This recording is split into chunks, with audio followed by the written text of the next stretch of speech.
don't know, what I do know are that, like, when you're optimizing a circuit, you try and use the same value repeatedly.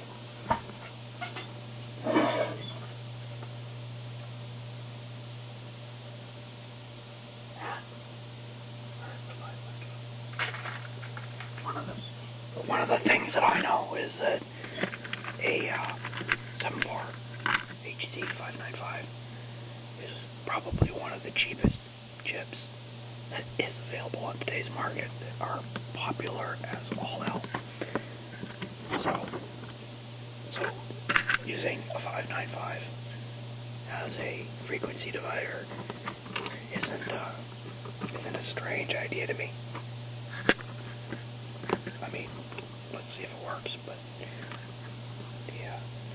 the concept doesn't seem too terribly strange. So, this is a terrible angle, I'm sorry. The camera doesn't have a stand that fits this very well, and I would use one of the very large holding arms, but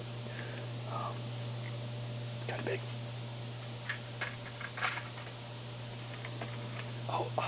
There's not a lot of action to this video, so grab a tea, have a coffee. You know what? I'm out of short little black wires to use for ground, and that's gonna bother me. I'm also teaching out of red. I got too many breadboards put together right now.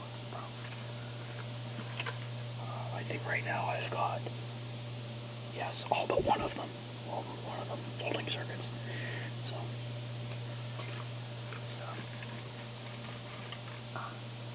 see here. I'll take you with me. This will be shocking. Wow. Find it. I made them all the wrong way. Some red. Positive wires should always be red. Okay, I'm on 5 volts. That's looking good. Now, do you think how much of the pin out of a 595 do you think I know off the top of my head? Let's see here. We're gonna want some frequency. Let's see here. Let's go with this guy. And what I got the default set for? Kilohertz square wave. That'll be just fine. Alright, start the oscilloscope. Sorry, it's a bit noisy. Here. Okay, so this is frequency. Here. Those, and clock in is, I think, pin 9. Power. I honestly have no idea how long this camera can record for. I'm just gonna go pull up the data sheet for this. Come on with me.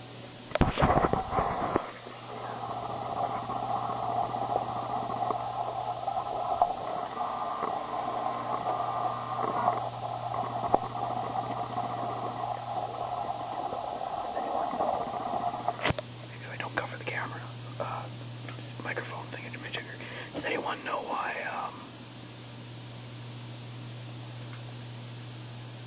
the web browser won't open a PDF anymore? Really annoying. It's very annoying. Okay, so clock is actually pin 11. Yeah, okay, so you remember that. Pin 11, and then clear is 10, and then, yeah, okay, we'll forget all that. Okay, so do the thing all over again. You all about that. Can you guys see that? You can't see. This is a terrible camera setup. This is absolutely awful. I'm gonna end up dropping my camera. Would be bad. Where are we at? 8, 9, 10. What did I say? 11. Let's clock in. I hope so.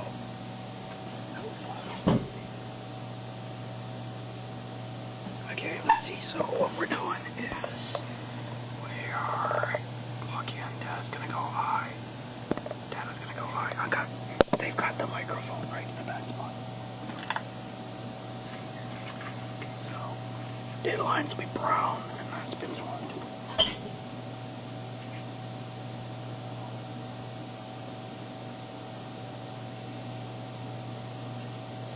I'm thinking of another chip because I'm getting it all wrong. Okay, 14 is the data in, and that goes right there. Now I need an inverter, and in the jump in. This is probably, yeah, you can't see that. I can't see that either. Okay, that's not what we want. Let's try another one. These are me MOSFETs. Oh yeah, they're doing 7,000. Okay, good. It's gonna be amazing. Okay, 7,000. So this will be, we'll put the inverter over here. Now that goes back to wires. Are you motion sick yet? Okay, so that goes source, gate, drain. 1, 2, and 7,000. I got it my cheat sheets here. Here, 2 and 7,000. Source, great, gate, drain. Yeah, that's right. Okay, so source goes to ground because the electrons are backwards in a MOSFET. I don't want to hear otherwise. Okay, gate is going to be whatever input is. The drain needs a 1K resistor. Look, I got one line right here. They're everywhere. That's my favorite value, 1K. Alright, so there's a pull-up for it. And so, you stay like that. Okay, so I need, now we're going to tie the receive clock. This is the experimental bit. To tie the receive clock to the other clock. Because this diagram I used a 164, and a 164 is what I tested the circuit with before.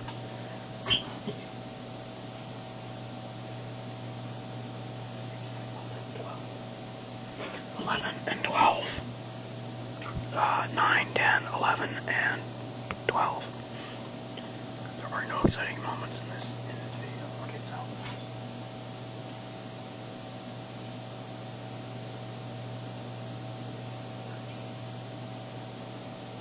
Okay, 13 goes to ground because it's a output enable.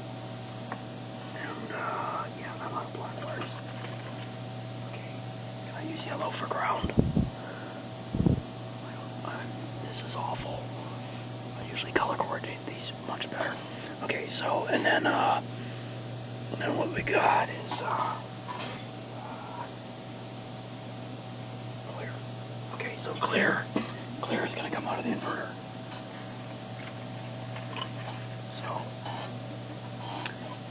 So I got an inverter output, and clear is,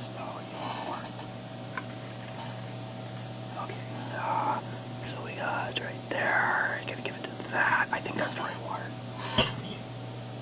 Oh god, no, that's not right. No, that should be over here. Yeah, right like that. Yep.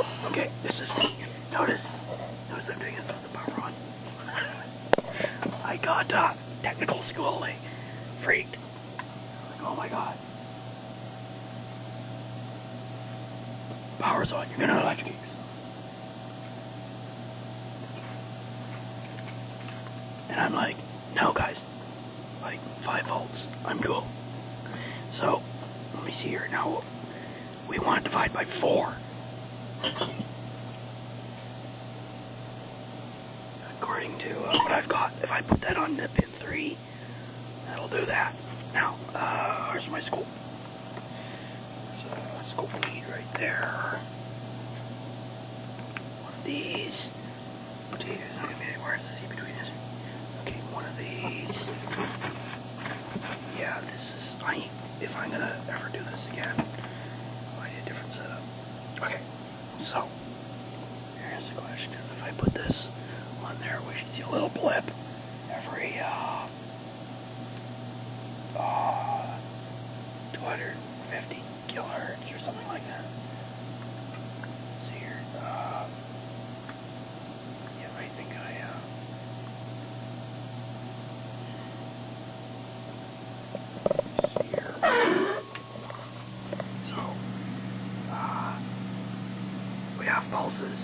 I'm not exactly sure.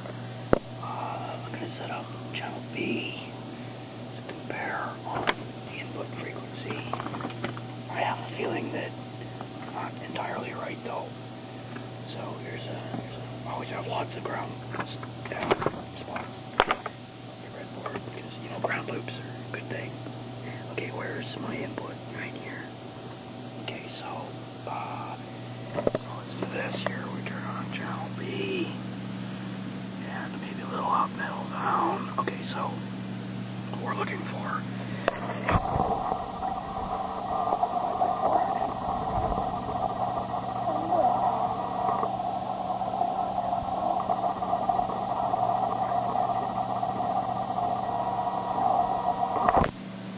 I was covering the microphone again.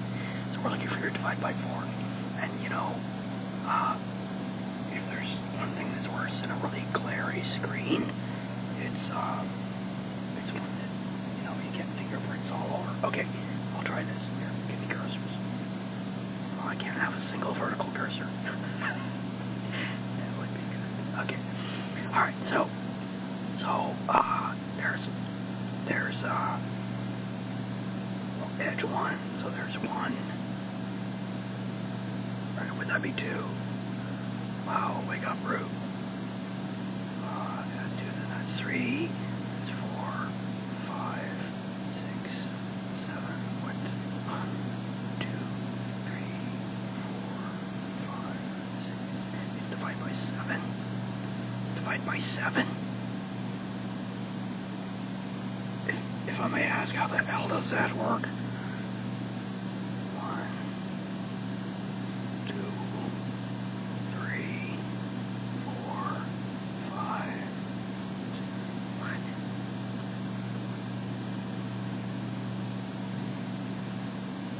What? Okay, alright, this is baffling. I'm sorry, I'm momentarily confused. Okay, is this dividing by an odd number, or am I counting wrong because I'm not awake yet? This is why you don't code when you wake up.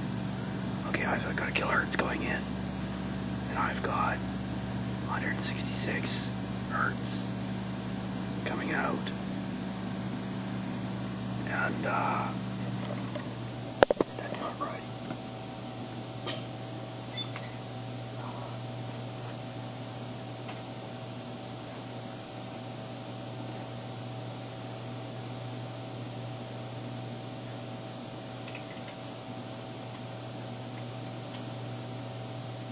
Be right back.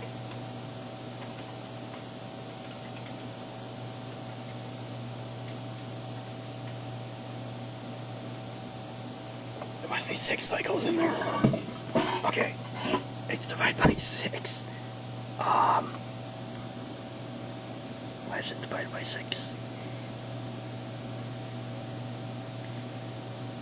How does that work? It's got to be something to do with the synchronization of it. We need a... Wow, that's very interesting. This is one of those videos that you wish the guy would speed up so that, you know, you could, like, see the blooming result in a reasonable amount of time. Interestingly enough, my camera's still recording. It seems to imply that I have 9 minutes remaining. I'm not going to finish in 9 minutes. Divide by 6. 1, 2, 3, 4, 5, 6. Divide by 6. Well, this could be really handy for like a phase lock loop. You need to, okay, so what I'm going to do is I'm going to move the divider back to the previous bit, and we'll see here. So this is the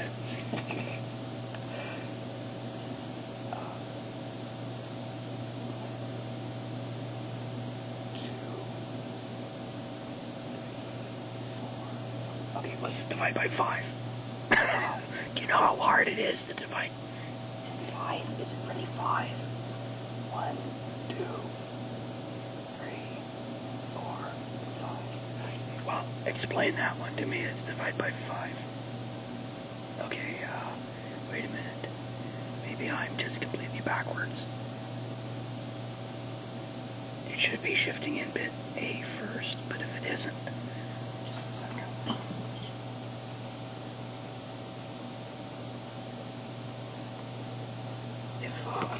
If that's right, then if I go over here, then this would be divided by 4. No, that is not. That's not divided by 4. But the divide will be between 1 and 8. It's the way this works. So what is that? Okay, wait a minute. Yeah, I definitely went the wrong way. Here. Wow. We're divided by more now. So that's the thing. So if I go down to QA or so, I bet this is way too close for the focusing. Okay, so now we're divided by 1, 2, 3, 4. Yeah, okay, that's divided by 4. Now, interestingly enough, that's QB. So the fact that we're using the clocks together causes like an extra delay in the dividing. So okay, I will document that, and then it says I got 6 minutes left, so I'll have to redo here, and I'll post a follow-up video. Yeah.